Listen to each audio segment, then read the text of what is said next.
सभी विद्यार्थियों का स्वागत है। NIOS कक्षा 10 विषय हिंदी। मई में होने वाली परीक्षा में जो महत्वपूर्ण पाठ हैं जिनसे प्रश्न पूछे जाने की पूरी संभावना है, हम उन पाठों और प्रश्नों की चर्चा यहाँ करते हैं। तो सभी विद्यार्थी बड़े ध्यान से इन प्रश्नों का अभ्यास करेंगे, इन्हें याद करेंगे।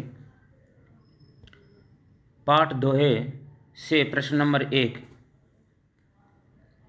कि निम्नलिखित काव्यांश के कवि वे कविता का नाम बताते हुए काव्य सौंदर्य स्पष्ट करें। इस प्रकार का एक प्रश्न होगा, उसका उत्तर किस तरह से लिखना है यहाँ समझाया जा रहा है। प्रश्न में दोहा है कि ऊंचे कुल का जनमिया करनी ऊंच न होई, सुवर्ण कलश सुरा भरा साधु निंदे सोई। इसमें आपको कविता का नाम लिखना है, जैसे दोहे, कवि का नाम कबीर। जब आप उत्तर लिख रहे हैं तो इनके भी अंक निर्धारित होते हैं, तो आपको इसी तरह से लिखना है, कविता का नाम, कवि का नाम। उसके बाद में सरलार्थ लिखना है कि कबीर कहते हैं कि अगर अच्छे घर खानदान में पैदा हुए व्यक्ति का व्यवहार और कर्म अच्छे ना हों तो वह उसी प्रकार निंदा का पात्र होता है जिस प्रकार शराब भरे सोने के कलश को सज्जन निंदनीय समझते हैं। कि आदमी की पहचान उसके घर खानदान से, उसके धनवान और निर्धन होने से नहीं, बल्कि उसके आचरण, व्यवहार और चाल चलन से होती है। अच्छे कर्म करने वाले व्यक्ति की प्रशंसा होती है और बुरे कर्म करने वाले की निंदा होती है। कि ऊंचे कुल का जन्म, या कि ऊंचे कुल में जन्म लेने से करनी ऊंच नहीं होती, तो उसका जो कर्म है वो ऊंचा नहीं होता है। कि सुवर्ण यानी कि सोने के कलश में अगर शराब भरी हुई है तो भी जो साधु यानी सज्जन लोग हैं उसकी निंदा ही करते हैं। अब इस दोहे का काव्य सौंदर्य लिखना है कि इसमें क्या क्या दिया हुआ है, यानी क्या क्या बताया गया है।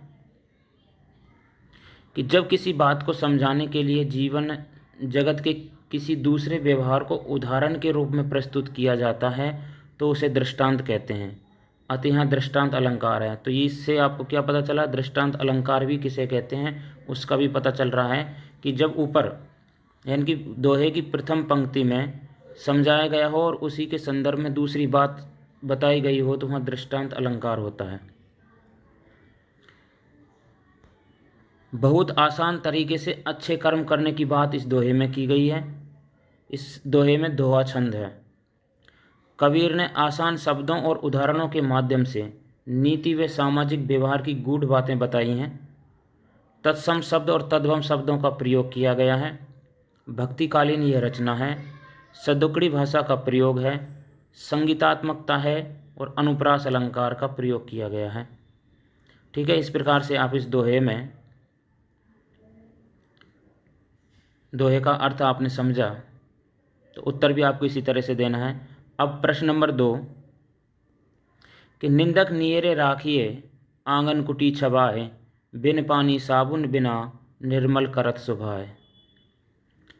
अब इसका उत्तर लिखेंगे, ये आपका 5 नंबर का है। इसी प्रकार का प्रश्न आपको पेपर में इस पाठ से जरूर मिलेगा, जो आपके गद्यांश और पद्यांश में भी और निबंधात्मक प्रश्न में भी। कि कविता का नाम दोहे, कवि का नाम कबीर। अब इसका आपको सरलार्थ लिखना है। कि निंदक नियरे राखिए, कि निंदक जो हमारी निंदा करता है उसको हमें अपने पास रखना चाहिए। आंगन कुटी छबाए, आंगन में एक कुटिया बना करके। उसका कार्य क्या होता है कि वह बिना पानी और साबुन के बिना ही हमारा जो स्वभाव है उसको निर्मल, उसको स्वच्छ करता है। कौन? जो हमारी निंदा करता है, क्योंकि जो निंदा करेगा हमारी कमियां बताएगा और हम अपनी कमियों को दूर कर लेंगे। देखिए सरलार्थ देखिए। अब कबीर ने ऐसे आलोचकों को जो हमारी कमियां बताएं उनसे बचने की नहीं, बल्कि उनको अपने नज़दीक रहने की आवश्यकता पर बल दिया है। निंदक को तो आंगन में कुटी बनवाकर अपने पास ही रखना चाहिए। जो हमारी बुराई, हमें कमियां बताता है उसको हमें अपने पास ही रखना चाहिए। निंदा से हमें अपनी कमियों का पता चलता है और हम उन्हें दूर कर लेते हैं। इस प्रकार साबुन और पानी के बिना ही वे हमारे स्वभाव को निर्मल यानी कि स्वच्छ बना देते हैं। आदमी को अपनी कमियां, कमजोरियां, बुराइयां खुद तो दिखती नहीं, वे आलोचक ही हैं जिनसे हमें पता चलता है कि हम में कहाँ और क्या कमी है। उनकी सुने जिससे हमें अपनी कमियों को दूर कर सकें और अपने स्वभाव को निर्मल बना सकें। अब इसके बाद में आपको काव्य सौंदर्य लिखना है कि आलोचकों से बचने के लिए, बल्कि उनको बचने की नहीं, यानी कि आलोचकों से हमें बचना नहीं है, बल्कि उनको अपने नज़दीक रखने की आवश्यकता पर बल दिया गया है इस दोहे में कि वे साबुन और पानी के बिना ही वे हमारे स्वभाव को निर्मल बना देते हैं। निंदक नियरे में न वर्ण की आवृत्ति हुई है, इस कारण से इसमें अनुप्रास अलंकार है। न और ना दोनों जगह न आया है, तो ना वर्ण, जहाँ वर्ण की आवृत्ति होती है वहाँ अनुप्रास अलंकार होता है। प्रस्तुत दोहे में आत्मबोध और विश्लेषणात्मक चिंतन जैसे जीवन कौशलों को उभारा गया है। इसमें दोहा छंद है। कबीर ने आसान शब्दों में और उदाहरण के माध्यम से नीति और सामाजिक व्यवहार की गूढ़ बातें बताई। इस लाइन को आप याद कर लें, सदुकड़ी भाषा का प्रयोग करें, इस लाइन को भी याद कर लें। कोई सा भी दोहा आए कबीर का, उन सब में ये तो आएगा ही आएगा। संगीतात्मकता व तुकात्मकता है ये भी, यानी कि ये तीनों लाइनें और ये दोहा छंद, 4 लाइनें तो ही लिख ही दें आप, क्योंकि ये सभी दोहों में कबीर के में हैं। अब है प्रश्न नंबर 3। ये भी यही पूछ रहा है कि निम्नलिखित काव्यांश के कवि और कविता का नाम बताते हुए काव्य सौंदर्य स्पष्ट करें। कि गुरु कुम्हार शिष्य कुंभ है, कढ़ी कढ़ी काढ़ी खोट, अंतर हाथ सहार दई, बाहर बाहे चोट। उत्तर में देखें कैसे लिखेंगे कि पहले सबसे पहले कविता का नाम दोहे, कवि का नाम कबीरदास या कबीर। सरलार्थ, कबीर ने अपने इस दोहे में गुरु शिष्य संबंध और गुरु के कार्य के विषय में बताया है कि जो गुरु है वो कुम्हार के रूप में है और जो शिष्य हैं वो कुंभ यानी बर्तन के रूप में है। कि जिस प्रकार कुम्हार घड़ा बनाता है उसी प्रकार गुरु शिष्य को तैयार करता है। कबीर कहते हैं कि गुरु कुम्हार है और उसकी रचना यानी कि उसका जो शिष्य है वो घड़ा है। गुरु का व्यवहार ऊपर से तो कठोर लगता है, परंतु आंतरिक रूप से बड़ा स्नेहपूर्ण होता है। वह अपने शिष्य की तमाम कमियों और कमजोरियों को अपने कठोर नियंत्रण से दूर कर देता है। कि गड्ढी गड्ढी काटे ही खोट, कि जो उसके अंदर जो खोट होते हैं उनको बाहर काट देता है, बाहर निकाल देता है और उसे ज्ञान देने के साथ साथ आत्मिक और चारित्रिक रूप से भी दृढ़ बना देता है। अब काव्य सौंदर्य, कि ज्ञान की सामाजिक उपयोगिता यानी व्यवहार की कसौटी पर ज्ञान के खरे उतरने पर बल दिया गया है। कि ज्ञान की जो सामाजिक उपयोगिता है वो बहुत जरूरी है। कबीर ने अपने दोहे में गुरु को अत्यधिक महत्व दिया है। दोहा छंद है। कबीर ने आसान शब्दों में और उदाहरणों के माध्यम से नीति और सामाजिक व्यवहार की गूढ़ बातें बताई हैं। सदुकड़ी भाषा का प्रयोग है। संगीतात्मकता व तुकात्मकता है। गढ़ी गढ़ी में पुनरुक्ति प्रकाश अलंकार है और बाहर बाहे में ब वर्ण की आवृत्ति से अनुप्रास अलंकार है। ठीक है। अब है चौथा दोहा। ये भी इसी प्रकार से प्रश्न पूछा जाए। निम्नलिखित काव्यांश के कवि व कविता का नाम बताते हुए काव्य सौंदर्य स्पष्ट करें। कि जो जल बाढ़े नाव में, घर में बाढ़े दाम, दो हाथ उलीचिए यही सयानो काम। किस दोहे का कवि का नाम और कविता का नाम बताते हुए सरलार्थ और काव्य सौंदर्य लिखना है। तो कविता का नाम क्या है? दोहे। कवि का नाम संत कबीरदास। चाहे कबीर, कबीरदास, संत कबीरदास, इस तरह से लिखेंगे। अब सरलार्थ, कबीर कहते हैं कि यदि नाव में पानी भरने लगे, कि जो जल बाढ़े नाव में, कि जल में जो नाव में अगर जल बढ़ने लग जाए, पानी भरने लग जाए, और घर में पैसे की अधिकता होने लगे, कि घर में बाढ़े दाम और घर में पैसों की अधिकता हो जाए, तो समझदारी इसी में है कि दोनों हाथ उलीचिए। कि दोनों हाथों से उलीचना यानी कि दान देना। पानी को तो उलीचना शुरू कर दीजिए जो नाव में पानी भरा हुआ है, और घर में अगर धन है तो उसे दान देना शुरू कर दीजिए। तो कहा है कि तो समझदारी इसी में है कि दोनों हाथों से उलीचना शुरू कर दीजिए। तात्पर्य यह है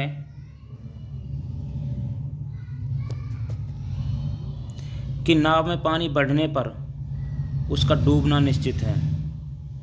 इसलिए जैसे ही पानी भरने लगता है, नाविक उसे दोनों हथेलियां मिलाकर अंजूरी बनाकर पानी को बाहर फेंकने लगता है। उसी प्रकार घर के अंदर आवश्यकता से अधिक पैसा बढ़ने लगे तो समझदार व्यक्ति को अंजूरी भर भर कर उसे बाहर कर देना चाहिए, अर्थात दान कर देना चाहिए, क्योंकि धन की अधिकता अपने साथ ऐसी विकृतियां लेकर आती है जिससे घर का विनाश होना निश्चित होता है। यहाँ कबीरदास जी ने धन की आवश्यकता तो पर बल दिया है, यानी धन की आवश्यकता तो सभी को होती है, लेकिन धन की अधिकता पर बल दिया है कि धन की अधिकता घर में नहीं होनी चाहिए। काव्य सौंदर्य है कि घर के अंदर आवश्यकता से अधिक पैसा बढ़ने लग जाए तो समझदार व्यक्ति को उसे दान कर देना चाहिए। नीतिगत उपदेश को सरल और बोधगम्य बना दिया गया है। सयानो काम का अर्थ है समझदारी का काम। कबीर ने धन की आवश्यकता को नकारा नहीं है, उसकी अधिकता को हानिकारक बताया है। दोहा छंद है, भक्तिकालीन रचना है, सद्दुकड़ी भाषा का प्रयोग हुआ है। गीता की विशेषता है, यानी कि इस पद को, यानी कि इस दोहे को गाया जा सकता है। और जो जल में ज वर्ण की आवृत्ति हुई है, तो जहाँ वर्ण की आवृत्ति होती है वहाँ अनुप्रास अलंकार होता है।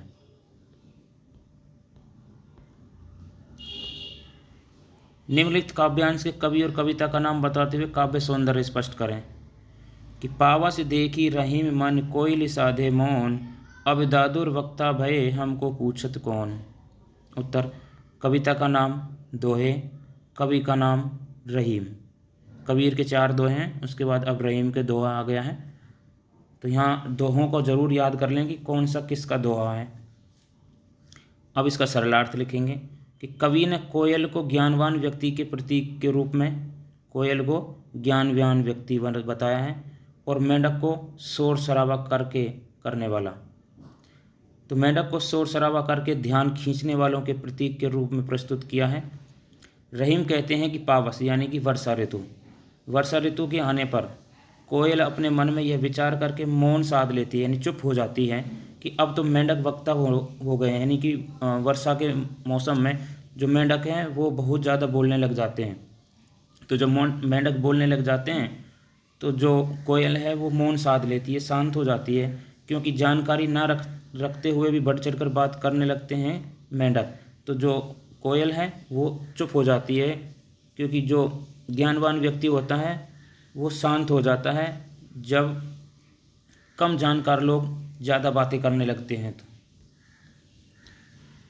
समझाया है कि जब कम जानकार या अज्ञानी लोग बढ़ चढ़कर बातें करते हुए महत्व पाने लगते हैं तो ज्ञानी लोग मौन धारण कर लेते हैं, क्योंकि उनका स्वर इस शोर शराबे में दबकर रह जाता है और ना सुने जाने के कारण उनकी बात का कोई उचित प्रभाव भी नहीं पड़ता है। तो अनुकूल अवसर मिलते ही, यानी कि उचित अवसर मिलते ही विद्वान को फिर से ज्ञान और मानव कल्याण की बातें करनी चाहिए, अर्थात विद्वान अनुकूल अवसर पर ही अपनी विद्वता का प्रदर्शन करते हैं। जहाँ उनकी कोई सुनता नहीं है वहाँ वो शांत हो जाते हैं।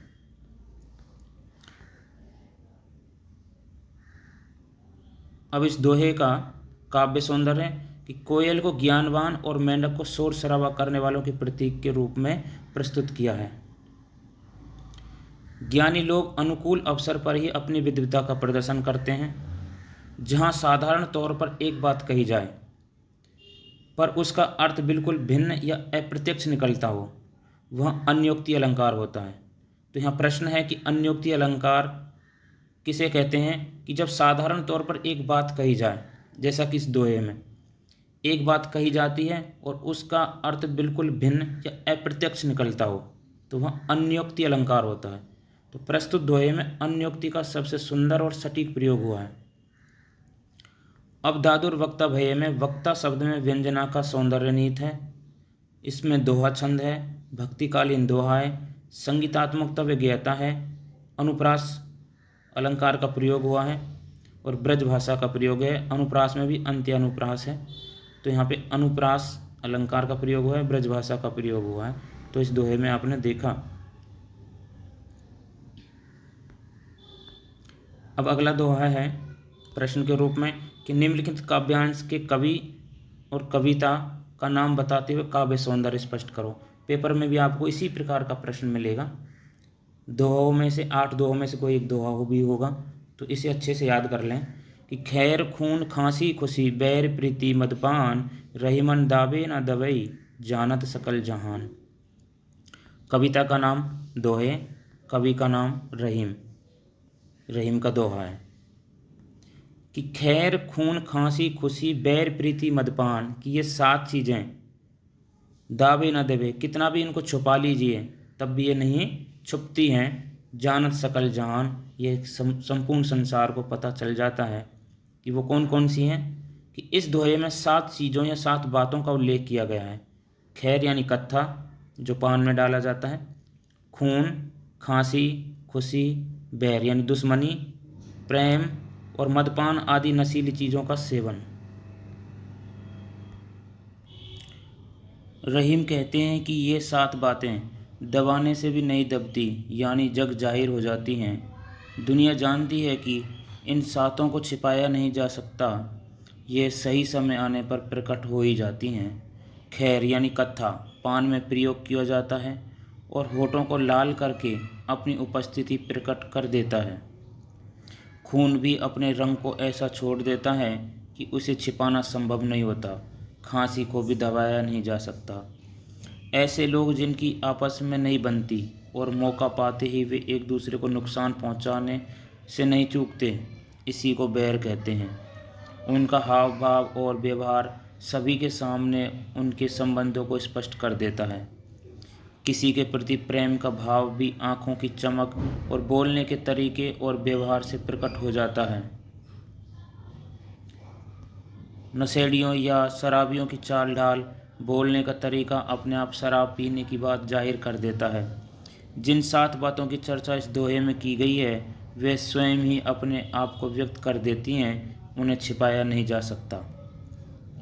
काव्य सौंदर्य, रहीम कहते हैं कि उपरोक्त 7 चीज़ों को छिपाया नहीं जा सकता, ये सही समय आने पर प्रकट हो ही जाती हैं। खैर खून खांसी खुशी में ख वर्ण का दोहराव आने होने से अनुप्रास अलंकार है। दोहा छंद है, संगीतात्मकता व गीता की विशेषता है, ब्रज भाषा का प्रयोग है, तत्सम तद्भव आगत शब्दों का प्रयोग इस दोहे में हुआ है।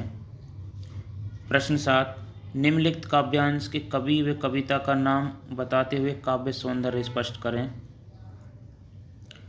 करत करत अभ्यास ते जड़मति होति सुजान रसरी आवत जात ते सिल पर परत निशान। कविता का नाम दोहे, दोहा इस पाठ का नाम है। कवि का नाम वृंद, अब वृंद के दोहे हैं। सरलार्थ, कवि ने कहा है कि निरंतर अभ्यास करते रहने से मूर्ख व्यक्ति भी ज्ञानवान बन जाता है। यानी कि करत करत अभ्यास थे, लगातार अभ्यास करने से जड़मति होत सुजान, जो व्यक्ति जड़मत शब्द का प्रयोग किया गया है मूर्ख व्यक्ति के लिए, वह भी जड़मत का अर्थ है जिसकी बुद्धि का विकास ना हुआ हो या जो मूर्ख हो।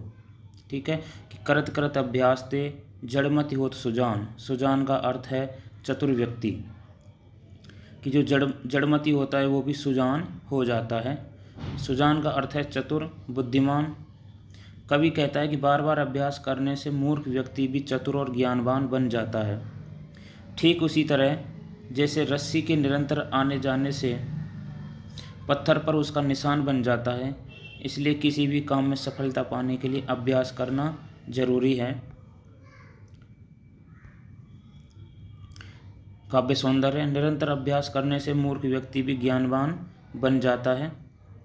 किसी भी काम में सफलता पाने के लिए अभ्यास करना बहुत जरूरी है। जड़मति से सुजान बनने की प्रक्रिया के लिए दैनिक व्यवहार के उदाहरण जैसे सिल पर परत निशान का प्रयोग किया गया है, इसलिए यहाँ दृष्टांत अलंकार है। तो आप फिर से यहाँ पे आप समझ रहे हैं कि दृष्टांत अलंकार कहाँ होता है, कि जहाँ पे दैनिक जीवन के व्यवहार में कि एक बात ऊपर कोई बात कही गई है और उसे समझाने के लिए दैनिक जीवन में जो व्यवहार आने वाले उदाहरण हैं उनके द्वारा उस बात को सिद्ध किया जाए, उसे समझाया जाए, वहाँ पे दृष्टांत अलंकार होता है।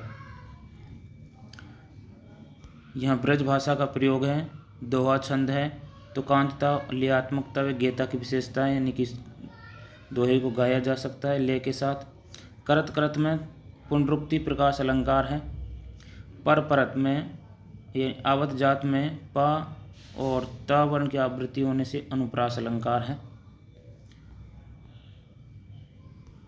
अब है निम्नलिखित काव्यांश के कवि व कविता का नाम बताते हुए काव्य सौंदर्य स्पष्ट करें। कि नैना देत बताए सब हिये को हेत अहेत, जैसे निर्मल आरसी भली बुरी कहे देत। कविता का नाम दोहे, कवि का नाम वृंद। सरलार्थ, इसका अर्थ देखें कि आरसी का अर्थ है शीशा या आईना। आरसी शीशा कहते हैं। आरसी एक आभूषण का भी नाम है जिसे स्त्रियां अंगूठे में पहना करती थी। इसमें एक शीशा लगा होता था। इस दोहे का अर्थ है कि आदमी के जो नयन यानी आँखें हैं उसके हृदय में विद्वान हित और अहित के भाव को पूरी तरह व्यक्त कर देती हैं। कि उसके ही यानी हृदय में अच्छी या बुरी कैसी भी बात हो वो उसकी आँखें जो होती हैं वो बयान कर देती हैं, बता देती हैं। कि ठीक उसी तरह जैसे एक स्वच्छ आरसी यानी एक स्वच्छ दर्पण भले या बुरे रूप रंग को व्यक्त कर देता है। अर्थ यह है कि आदमी की आँखों से उसके मन के भावों का पता चल जाता है। प्रेम करने वालों की आँखों में चमक होती है। क्रोध हो तो आँखें लाल हो जाती हैं। अगर शोक है तो आंसू मट पड़ते हैं वगैरह यानी कि आदि। आँखें ही व्यक्ति के मन के भाव को ठीक ठीक प्रकट कर देती हैं। अब है इसका काव्य सौंदर्य। आरसी एक आभूषण का नाम है जिसे स्त्री अंगूठे में पहना करती थी। आदमी की आँखों से उसके मन के भावों का पता चल जाता है। नैना शब्द संस्कृत के नयन से बना है। यह तद्भव शब्द है। हित से हेत और अहित से अहेत ऐसे ही प्रयोग हुआ है, यानी तत्सम और तद्भव शब्दों का प्रयोग हुआ है। तत्सम तद्भव शब्द जानने के लिए आप हमारे प्लेलिस्ट में देख सकते हैं। तत्सम तद्भव देशज विदेशज शब्दों की वीडियो। दृष्टांत अलंकार का प्रयोग किया गया है इस दोहे में। दोहा छंद है, यानी छंद कौन सा है? दोहा। संगीतात्मकता, लयात्मकता व गेयता का गुण विद्वान है। भाषा व्रज है। आँखों के महत्व को दर्शाया गया है। इस तरह से आपने 8 दोहों के सरलार्थ और काव्य सौंदर्य पढ़े। एक बार इन्हें पुनः ध्यान से पढ़ करके समझें कि आपके पेपर में भी पूछे जाएंगे तो आपको उत्तर कैसे करना है। अब इस पाठ से संबंधित कुछ प्रश्न देखते हैं। कबीर के अनुसार ऊंचे कुल में जन्म लेने पर भी आदमी निंदा का पात्र होता है जब वह अच्छे कर्म नहीं करता। कबीर ने दोहे में जल की तुलना किससे की है? धन से की है।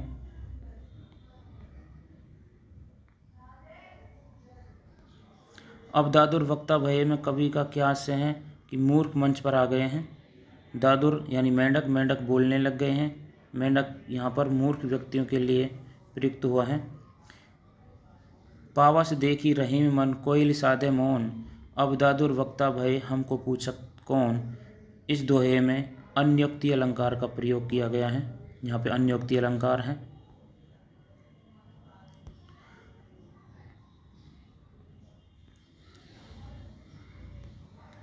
अभ्यास करने का अर्थ क्या होता है कि निरंतर कार्य करके उसमें कुशलता पाना, लगातार अभ्यास करते रहना, निरंतर कार्य करके उसमें कुशलता पाना ही अभ्यास करते रहने का अर्थ है। सुवर्ण कलश और सुरा की तुलना किससे की गई है?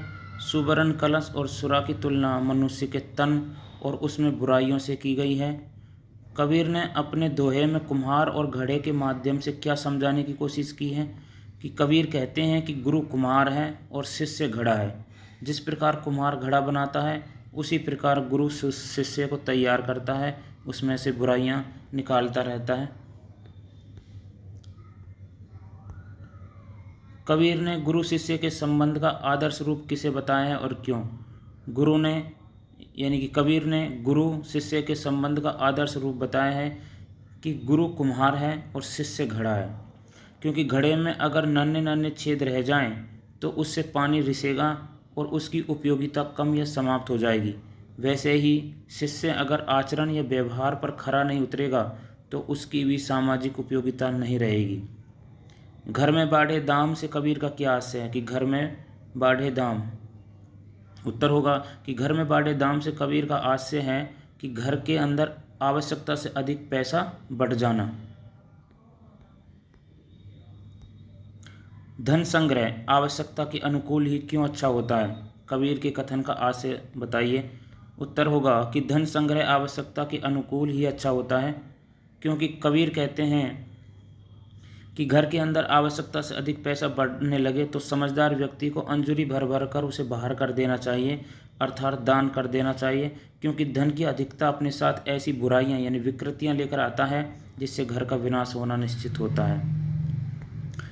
अब दादुर वक्ता भय में रहीम ने दादुर और कोयल से किन की ओर संकेत किया है, दोनों के माध्यम से कवि क्या कहना चाहता है। कवि ने कोयल को ज्ञानवान व्यक्ति के प्रतीक के रूप में और मेंढक को शोर शराबा करके ध्यान खींचने वालों के प्रतीक के रूप में प्रस्तुत किया है कि जो कोयल है वो ज्ञानवान व्यक्ति है और जो मेंढक है वो बिना वजह बोलने वाले व्यक्ति हैं। जब कम जानकार या अज्ञानी लोग बढ़ चढ़कर बातें करते हुए महत्व पाने लगते हैं, तब ज्ञानी लोग मौन धारण कर लेते हैं, क्योंकि उनका स्वर इस शोर शराबे में दब कर रह जाता है, उनकी कोई नहीं सुनता और न सुने जाने के कारण उनकी बात का उचित प्रभाव भी नहीं पड़ता है।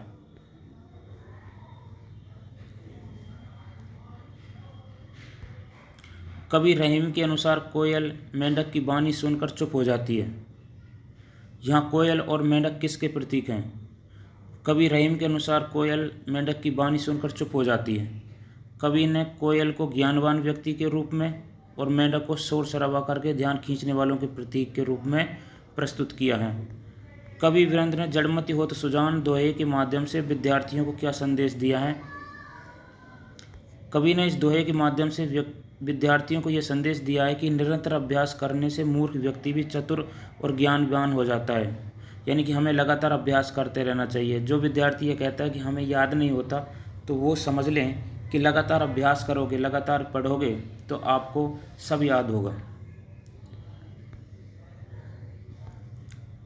कवि वीरेंद्र के दोहे करत करत अभ्यास थे जड़मति होत सुजान में अभ्यास शब्द से क्या तात्पर्य है? करत करत अभ्यास से जड़मति होत सुजान में जो अभ्यास शब्द आया है उसका अर्थ है कि निरंतर कार्य करके उसमें कुशलता पाना, कि अगर हम लगातार एक ही काम को लगातार करेंगे, निरंतर अभ्यास करेंगे तो हम उसमें कुशल हो जाएंगे। पाठ 7 आज़ादी आपने पढ़ा। आइए उस पाठ के कुछ अभ्यास प्रश्न देखते हैं। सर्वाधिक उपयुक्त विकल्प चुनकर पूछे गए प्रश्नों के उत्तर दीजिए कि नन्हे से बछड़े द्वारा उछल कूद मचाना से कवि का क्या आशय है? उन्मुक्त और उच्छृंखल होना, इसका उत्तर होगा। अंधकार से प्रकाश की ओर उन्मुख होने का क्या अर्थ है? कि अज्ञान से ज्ञान की ओर जाना। आज़ादी का मतलब है अनिवार्य आवश्यकता की पूर्ति। तो आज़ादी का क्या मतलब है? कि अनिवार्य आवश्यकता की पूर्ति होना ही क्या है? आज़ादी है। कि जो कपड़े नहीं सिएगा, पंक्ति किसकी ओर संकेत करती है? दर्जी के शागिर्द की ओर।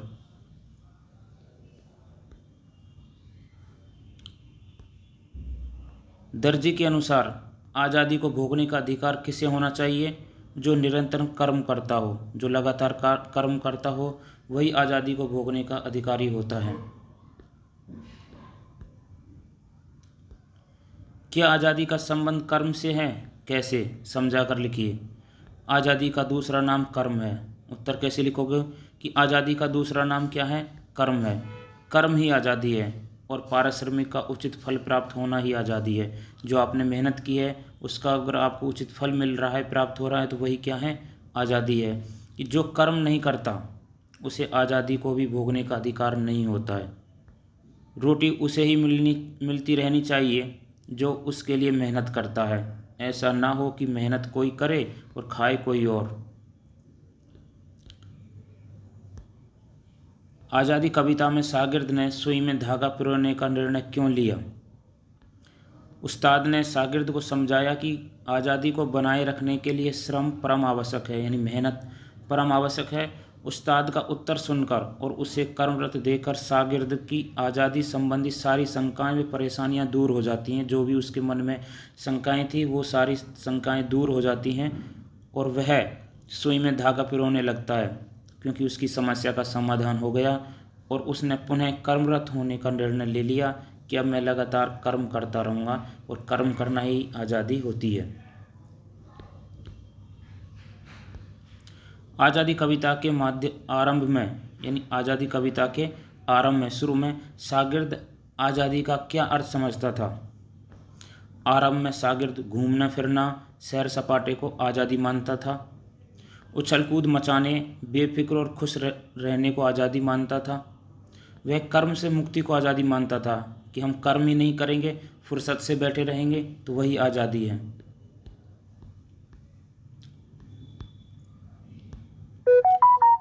आज़ादी कविता में आज़ादी शब्द का क्या महत्व है कि आज़ादी जीवन की अनिवार्य आवश्यकताओं से है। आज़ादी का अर्थ केवल अधिकारों को भोगना ही नहीं, बल्कि समाज और देश के प्रति कर्तव्य निभाना है।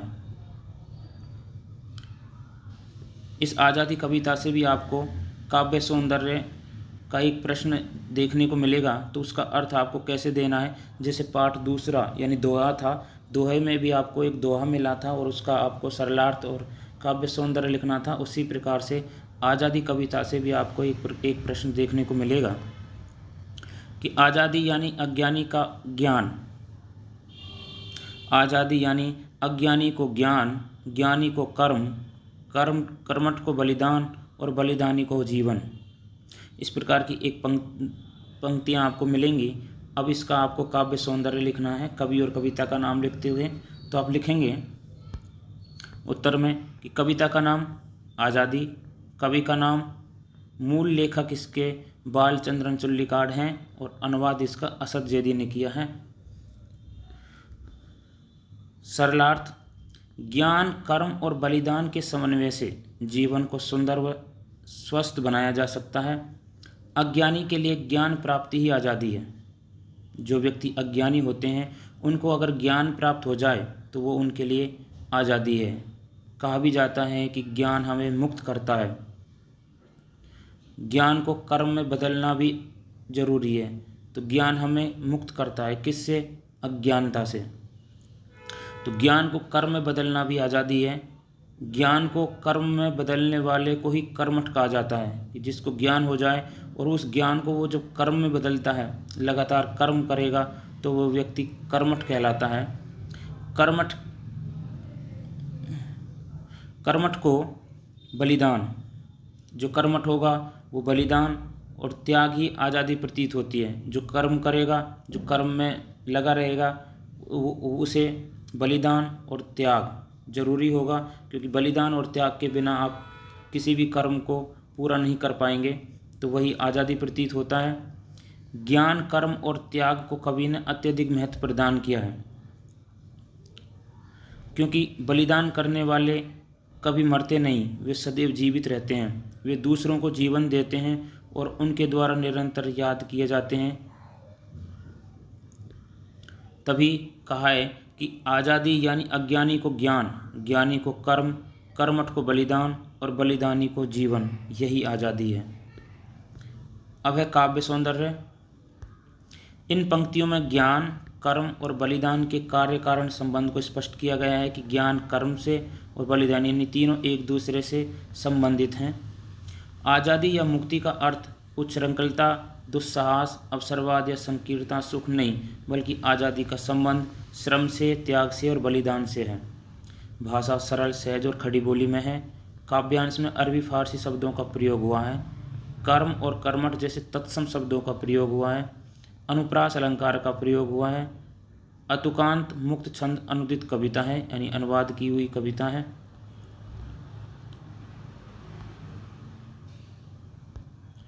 निम्नलिखित काव्यांश का सरलार्थ लिखिए। काव्यांश एक, पर जो कपड़े नहीं सिएगा, सपने भी नहीं देख सकेगा, सुई की चमकीली नोक पर टिकी है आज़ादी।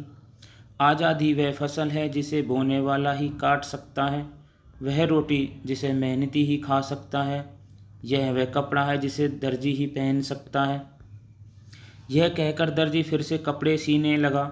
शागिर्द की उलझन दूर हुई और वह सुई में धागा पिरोने लगा। इसका अर्थ समझते हैं। कविता के इस अंश में दर्जी यानी उस्ताद ने आज़ादी को कर्म से जोड़ा है। कपड़े सीने का उल्लेख करते हुए दर्जी ने कर्म की ओर संकेत किया है।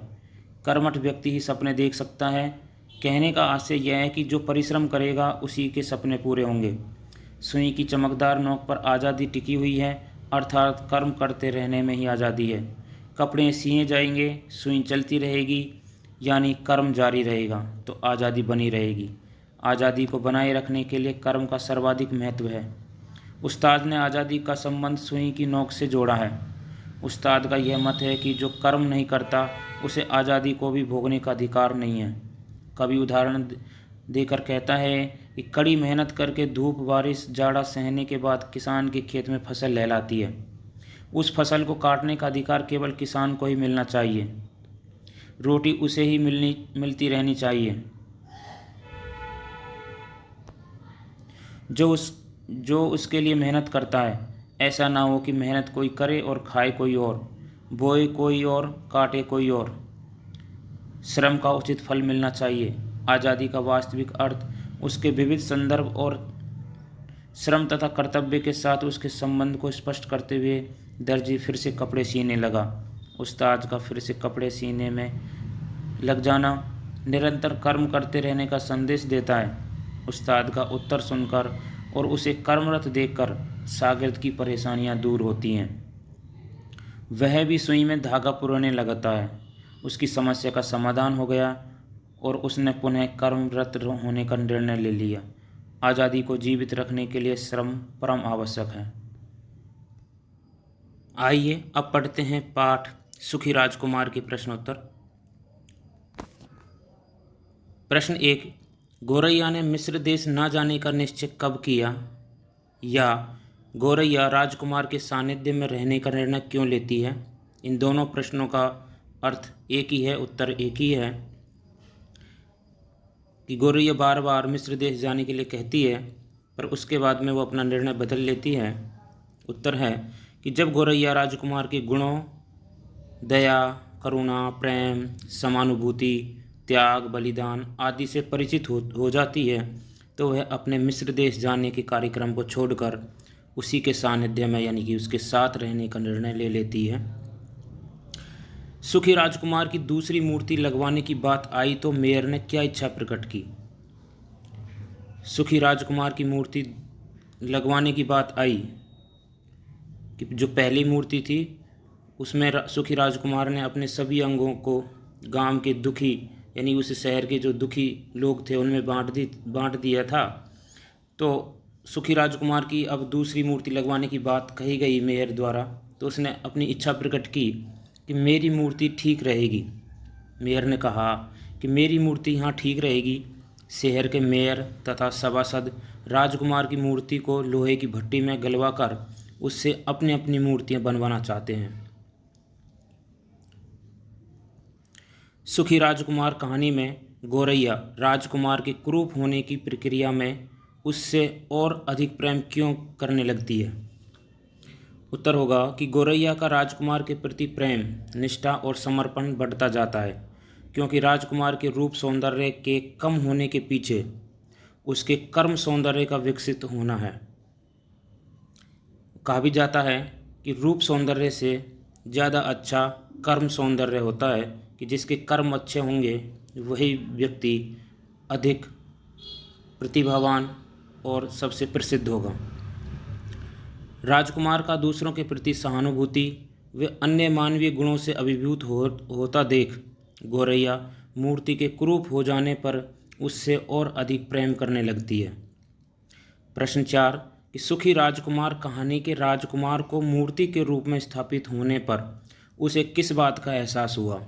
कि जो सुखी राजकुमार है पहले वह अपने महलों में रहता था, लेकिन बाद में जब वो मूर्ति के रूप में स्थापित हो गया तो इसे किस बात का एहसास हुआ, पूछा प्रश्न में जा रहा है। उत्तर होगा कि जीवित रहते हुए वह भोग विलास में डूबा रहता है और अपने से बाहर की दुनिया के बारे में अनजान बना रहता है। प्रतिमा के रूप में स्थापित होने पर उसे अपने नगर में चारों ओर फैले जनता के दुख, दर्द तथा गरीबी के दर्शन होते हैं। उसमें मानव संवेदनाओं का ज्वार आने लगता है, यानी कि उसके अंदर जो मानवीय संवेदनाएं हैं वो आने लगती हैं, और वह अब उनकी मदद करके उनके कष्टों को मिटाना चाहता है। कि शहर के जो लोग हैं, जो वो दुख दर्द में हैं, अब उनके दुख दर्दों को दूर करना चाहता है।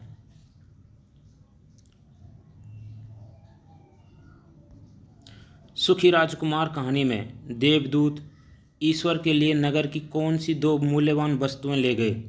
वे दोनों वस्तुएं मूल्यवान क्यों मानी जाती हैं? उत्तर होगा कि सुखी राजकुमार कहानी में देवदूत ईश्वर के लिए नगर की दो मूल्यवान वस्तुएं, जस्ते का दिल यानी कि राजकुमार का दिल, और गौरैया का पार्थिव शरीर ले गए। पार्थिव शरीर यानी कि उसका जब वो मर जाती है तो उसका जो शव है उसको ले जाते हैं। इससे लेखक ये संदेश देना चाहता है कि सच्चे, परोपकारी और कर्मशील प्राणियों का भले ही समाज सम्मान ना करे, लेकिन ईश्वर उनके कर्मों का सम्मान करते हुए उन्हें मूल्यवान मानकर उन्हें स्वर्ग में स्थान देता है।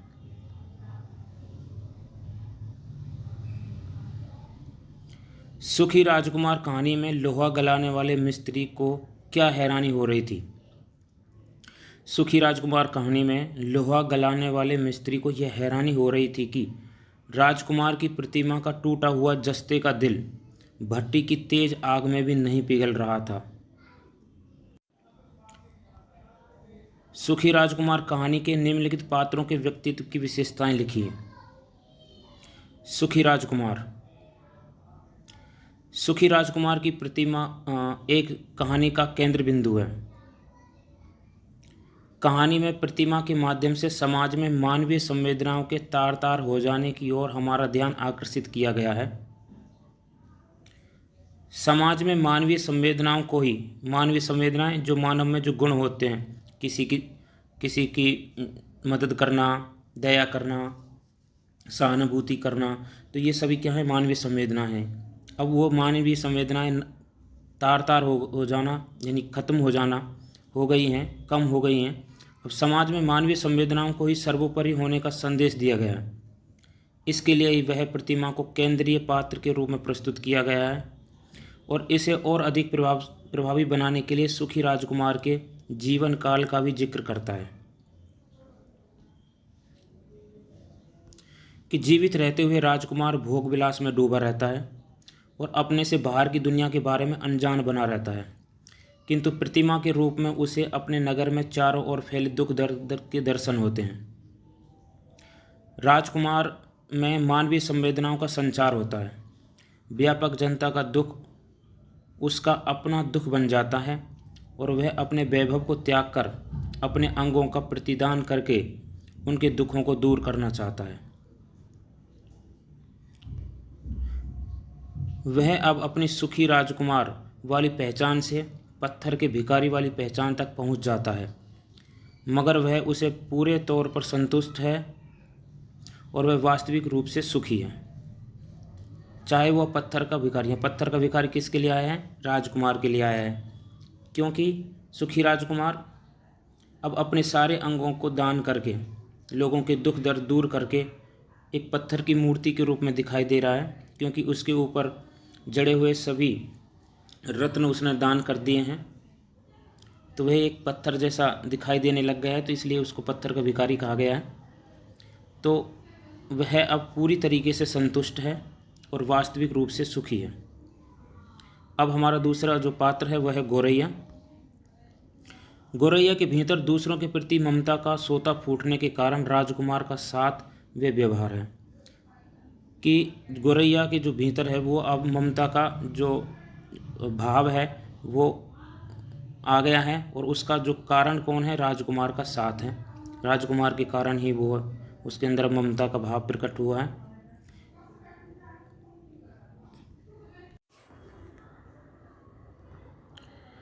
इस कहानी में जब गौरैया से हमारा साक्षात्कार होता है तो वह हमें नकचढ़ी और अभिमानी मालूम होती है।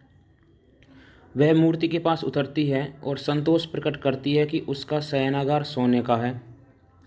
राजकुमार के यह कहने पर कि उसका हृदय जस्ते का है, वह निराश होती है। राजकुमार जब उससे आग्रह करता है कि वह उसकी तलवार की मूठ में लगा लाल बीमार बच्चे और उसकी श्रमिक माँ को दे आए, तो उस पचड़े में नहीं पड़ना चाहती है, क्योंकि वह तो अपनी कल्पनाओं की दुनिया में खोई हुई है, मिस्र देश जाना चाहती है।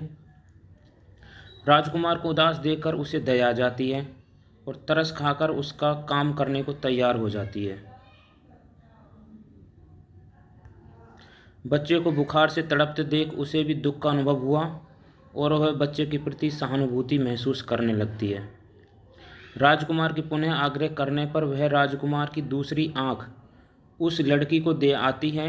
राजकुमार के गुणों से प्रभावित होकर वह अपने सपनों के देश जाने के कार्यक्रम को रद्द कर राजकुमार के साथ रहने का फैसला करती है। गौरैया राजकुमार को दुनिया की आश्चर्यजनक वस्तुओं और घटनाओं की कहानियाँ सुनाती है। बच्चों से चिढ़ने वाली गौरैया अब उनकी काल्पनिक जिंदगी, यानी कि काल्पनिक नहीं वास्तविक जिंदगी के मर्म को पहचानती है और राजकुमार की मूर्ति के स्वर्ण पत्र उन बच्चों में बांटती है। उनके दुख दर्दों में भागीदारी करती गौरैया राजकुमार के गुणों से अभिभूत व प्रेम की उदात्त भावना से पूर्ण गौरैया अपने प्राणों न्यौछावर कर देती है। गौरैया के चित्रांकन में लेखक इस बात को हमारे समक्ष रखता है कि सज्जनों के साथ से व्यक्ति के सोचने समझने के नज़रिए में अंतर आता है और वह भी उन सद्गुणों से युक्त हो जाता है कि हमें सज्जनों का साथ रहना चाहिए, सज्जनों की संगति में रहना चाहिए, जिससे हमारे सोचने समझने के नज़रिए में अच्छा प्रभाव पड़े। अब है मेयर। शहर के मेयर के ऊपर नगर की व्यवस्था की जिम्मेदारी है, परंतु उन्हें जनता के दुख दर्द और उनकी गरीबी नहीं दिखती है। वह स्वार्थ में अंधा है। मेयर की नज़र राजकुमार की जगह अपनी मूर्ति लगवाने पर है। उसके सभासद जो उसके साथी थे चाटुकार और स्वार्थी हैं, जो आज की असंवेदनशील, आत्मकेंद्रित और स्वार्थ तत्पर शासन व्यवस्था की ओर संकेत करता है कि जैसा राजा होगा, जैसा शासनकर्ता होगा, उसके जो सभासद हैं वो उसकी हाँ में हाँ मिलाते हैं, यानी चाटुकार और स्वार्थी हो रहते हैं। कहानी के संवादों की विशेषताएं लिखिए। जो कहानी में संवाद आए हैं कि सुखी राजकुमार कहानी में कहानीकार वर्णन कम से कम करता है और संवादों के माध्यम से कहानी कहता है, यानी कि हमें संवाद हैं, संवाद यानी कि जो पात्र हैं वो आपस में बातें करते हैं। कहानी संवादों के जरिए आगे बढ़ती है, इस कारण कहानी की कथानक में बहुत चुस्ती आ गई है। कहानी में एक भी शब्द हमें फालतू नहीं लगता है। राजकुमार के आरंभिक संवाद से हमें उसके अतीत और वर्तमान का पता कुछ ही वाक्यों में मिल जाता है। राजकुमार के चरित्र और गौरैया के चरित्र के विषय में भी उसके संवादों से ही पता चल लगता है। कहानी के अंत में मेयर एवं उसके सभी सभासदों के संवादों से उसकी क्षुद्र मानसिकता और स्वार्थपरता का और राजकुमार एवं गौरैया के त्याग और बलिदान की कीमत का अंदाजा ईश्वर के संवाद से होता है। कहानी में आम लोगों के दुखों का भी संवादों से ही उभारा गया है। राजकुमार की पर दुख कातरता, यानी दूसरों के दुख से दुखी होने का गुण, वह हृदय की कोमलता उसके संवादों में मौजूद है। यानी कि जब पात्र के द्वारा, यानी सुखी राजकुमार, गौरैया और मेयर के द्वारा जो बातें की जाती हैं, उन्हीं से ही हमें पता चलता है। अलग से लेखक ने उनके स्वभाव के बारे में वर्णन नहीं किया गया है, यही इसमें बताया गया है संवाद। सुखी राजकुमार कहानी के संवाद छोटे छोटे, चुस्त दुरुस्त, सहज, सरल, रोचक और भावानुकूल हैं। संवाद कथानक को आगे बढ़ाने का काम करते हैं, पात्रों के चरित्र की विशेषताओं को उजागर करते हैं, कथा वस्तु के मुख्य बिंदुओं का उद्घाटन करते हैं, इसके साथ साथ वातावरण की सृष्टि कर उस पर टिप्पणी भी करते हैं। प्रश्न नंबर 9, निम्नलिखित गद्यांश को पढ़कर पूछे गए प्रश्नों के उत्तर दीजिए। प्यारी गौरैया, तुमने मुझे इतनी आश्चर्यजनक वस्तुएं बताई। लेकिन इनसे भी ज़्यादा आश्चर्यजनक है मनुष्य का दुख दर्द। दुख से बड़ा कोई रहस्य नहीं। जाओ मेरे नगर को देखकर बताओ कि वहाँ क्या हो रहा है। गौरैया शहर पर उड़ने लगी। अमीर अपने महलों में रंगरलियाँ मना रहे थे और गरीब हाथ फैलाए भीख मांग रहे थे। वह अंधेरी गलियों पर से उड़ी और उसने देखा कि भूखे बच्चे जर्द चेहरे लटकाए हुए सूनी निगाहों से देख रहे हैं। एक पुलिया के नीचे दो बच्चे सिकुड़े हुए बैठे हैं। भागो यहाँ से, चौकीदार बोला, और वे बारिश में भीगते हुए चल दिए। इस गद्यांश को ध्यान से पढ़ने के बाद में आप नीचे दिए गए 3 प्रश्नों के उत्तर लिखेंगे। यह गद्यांश किस पाठ से है, इसके लेखक कौन है। तो इस पाठ का जो नाम है वो सुखी राजकुमार है। पाठ के लेखक हैं ऑस्कर वाइल्ड, यानी कि ये गद्यांश किस पाठ से लिए गए हैं, सुखी राजकुमार से, और लेखक का नाम ऑस्कर वाइल्ड है। दूसरा है आश्चर्यजनक है मनुष्य का दुख दर्द। दुख से बड़ा कोई रहस्य नहीं है। प्रस्तुत पंक्ति का भाव स्पष्ट करते हुए बताइए कि ये वाक्य किसने कहा है। ये वाक्य किसने कहा है, सुखी राजकुमार ने कहा है कि जो मनुष्य का दुख दर्द है, दुख से बड़ा कोई रहस्य नहीं है, कि दुख के बारे में कोई ठीक से बता नहीं सकता है, और दुख जो है वो मनुष्य के साथ रहता है। इस प्रकार से प्रश्न है, जिस देश के बच्चे बीमारी और भुखमरी से ग्रस्त हों उस देश का भविष्य क्या होगा। अपने विचार लिखना है। इस प्रश्न में आप अपने विचार दे सकते हैं। विचार के अनुसार इसका उत्तर लिखेंगे। कि सर्वाधिक उपयुक्त विकल्प चुनकर पूछे गए प्रश्नों के उत्तर लिखना है। सुखी राजकुमार का हृदय भट्टी में न गलने का क्या अर्थ है, क्या अभिप्राय है। कि संवेदनाओं को स्वार्थ सिद्धि का सामान न बनने देना, कि जो हमारे अंदर की संवेदनाएं हैं वो स्वार्थ सिद्धि का सामान ना बन पाए, वो स्वार्थ के वशीभूत ना हो जाएं और स्वार्थ के कारण वो समाप्त ना हो जाएं। इसलिए संवेदनाएं मनुष्य के अंदर होनी जरूरी हैं। संवेदनाएं जैसे दया, सुख दुख, किसी को देख करके, किसी के दुख को देख करके अपना दुख समझना, उसकी मदद करना, ये सब संवेदनाएं मानवीय संवेदनाएं हैं। गौरैया सुखी राजकुमार के सानिध्य में क्या सीखती है, निस्वार्थ प्रेम। शतरंज के खिलाड़ी पाठ के कुछ महत्वपूर्ण प्रश्नों को देखते हैं। कि सर्वाधिक उपयुक्त विकल्प चुनकर प्रश्नों के उत्तर देना है। कि शतरंज के खिलाड़ी के माध्यम से दिखाया गया है भारतीय शासकों का पतन, कि जो भारतीय शासक हैं उनका पतन किस प्रकार से होता है। शतरंज का खिलाड़ी प्रेमचंद द्वारा लिखी हुई कहानी है। वाजिद अली शाह के बंदी बनाए जाने का मिर्ज़ा और मीर को कोई मलाल नहीं था, क्योंकि शतरंज का बादशाह अधिक महत्वपूर्ण था। कि जो शतरंज का बादशाह था वो बहुत अधिक महत्वपूर्ण था, इस वजह से मिर्ज़ा और मीर को कोई मलाल नहीं था। मगर आपने उन्हें सिर चढ़ा रखा है, यह मुनासिब नहीं है। इस वाक्य में प्रयुक्त मुहावरे का अर्थ है बहुत लाड प्यार से बिगाड़ देना। सिर चढ़ाना, यहाँ पे मुहावरा है सिर चढ़ाना, यानी बहुत लाड प्यार से बिगाड़ देना। शतरंज के खिलाड़ी का मुख्य उद्देश्य क्या है, गुलामी के कारणों के प्रति सचेत करना।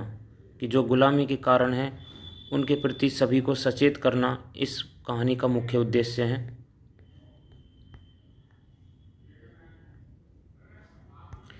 शतरंज के खिलाड़ी कहानी के उद्देश्य या संप्रेष्य पर विचार प्रस्तुत कीजिए।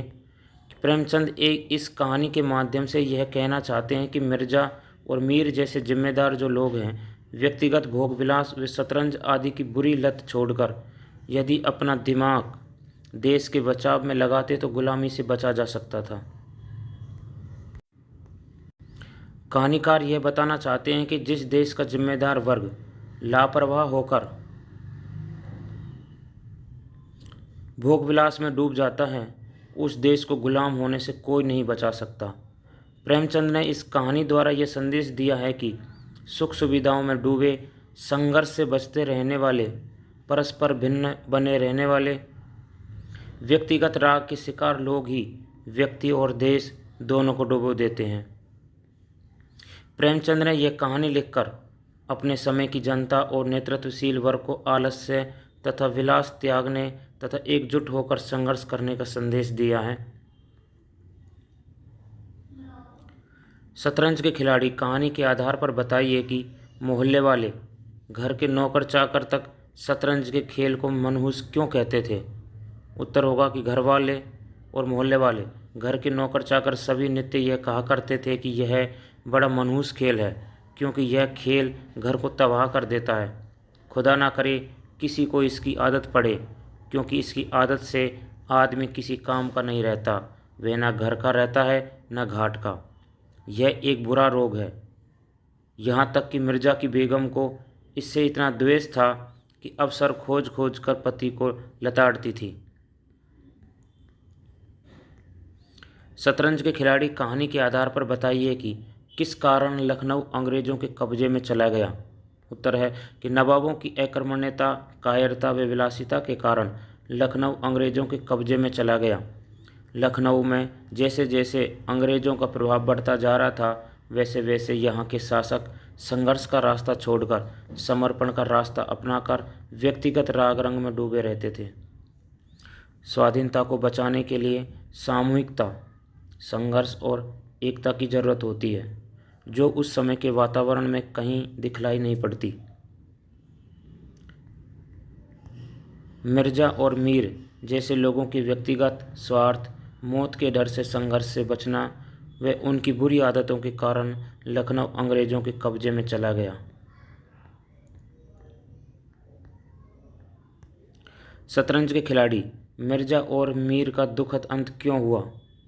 शतरंज के खिलाड़ी में मिर्जा और मीर जनता व समाज की उपेक्षा करके भोग विलास, शतरंज की बुरी लत में ही व्यस्त रहते थे। वे मौत के डर के कारण संघर्ष से बचे रहे थे। व्यक्तिगत और स्वार्थ का रास्ता मौत से बचा नहीं सकता, इसलिए अपनी झूठी शान शौकत, कायरता व विलासिता जैसी बुरी आदतों के कारण मिर्जा और मीर का दुखद अंत होता है। शतरंज के खिलाड़ी कहानी की भाषा शैली पर प्रकाश डालते हुए उसका तत्कालीन समाज से तालमेल बताइए कि शतरंज के खिलाड़ी कहानी है, उसका उस समय के समाज से क्या तालमेल था। तत्कालीन यानी उस समय के समाज से कैसा तालमेल था। इस कहानी की भाषा में बहुत सारे अरबी फारसी शब्दों का प्रयोग किया गया है, क्योंकि कहानी की पृष्ठभूमि और वातावरण में लखनऊ है। तब लखनऊ में अधिकांश लोग उर्दू भाषी थे और राजकाज की भाषा भी फारसी थी। हिंदी भाषा के हिंदुस्तानी रूप हिंदी और अरबी फारसी के लोग प्रचलित शब्दों से बनी हुई होती है, जो हिंदी भाषा का हिंदुस्तानी रूप है, का उपयोग किया गया है। इसकी भाषा शैली से कहानी में सजीवता और रोचकता का समावेश है तथा कहीं से बनावटीपन या कृत्रिमता नहीं झलकती है। कहानी की भाषा पात्रानुकूल और भावानुकूल है। कई स्थानों पर व्यंग्यात्मक भाषा का भी इस्तेमाल किया गया है। बोलचाल की भाषा में तत्सम, तद्भव, क्षेत्रीय और अनेक भाषाओं के शब्द हैं। उनमें मुहावरों, लोकोक्तियाँ और दो वस्तुओं की समानता बताने के लिए विभिन्न उपमानों का भी प्रयोग किया गया है। उपमाओं का तो इसमें क्या पूछा गया था कि शतरंज के खिलाड़ी कहानी की भाषा शैली, भाषा कैसी है, कि उस समय का जो समाज था उससे कैसा तालमेल था। तो जब उस समय का जो समाज था उसी के अनुसार इसमें भाषा शैली का प्रयोग किया गया है। मिर्जा साहब और मीर के चरित्र की विशेषताओं का विश्लेषण कीजिए कि जो मिर्जा साहब और मीर हैं उनका चरित्र कैसा था, उसका वर्णन यहाँ पाठ में जो किया गया है वो किस तरह से किया गया है। कि कहानी के मुख्य पात्र हैं मिर्जा साहब और मीर साहब। इन दोनों के व्यक्तित्व में अनेक समानताएं हैं, क्योंकि ये एक ही वर्ग के हैं। प्रेमचंद ने इन दोनों की समान प्रवृत्तियों के आधार पर तत्कालीन वातावरण को चित्रित करने का प्रयास किया गया है कि उस समय का जो वातावरण था उसका वर्णन यहाँ पे किया गया है। मिर्जा के व्यक्तित्व की विशेषताएं, सबसे पहले हम मिर्जा के बारे में पढ़ते हैं कि मिर्जा साहब का पूरा नाम मिर्जा सज्जाद अली था। वे लखनऊ के नवाब वाजिद अली शाह के एक जागीरदार थे। उन्हें शतरंज खेलने की बुरी लत थी। वे बेहद आलसी और कामचोर इंसान थे। उनके आसपास के लोग नौकर चाकर उनकी बुराई करते रहते थे। मिर्ज़ा साहब शतरंज के खेल में इतने डूब जाते हैं कि घर की चिंता करना भी छोड़ देते। इसलिए उनकी बेगम भी उनसे परेशान रहती थी और हमेशा मिर्ज़ा साहब को लताड़ती रहती थी। बाप दादाओं की मिली जागीरों के कारण उन्हें आजीविका की कोई चिंता नहीं थी।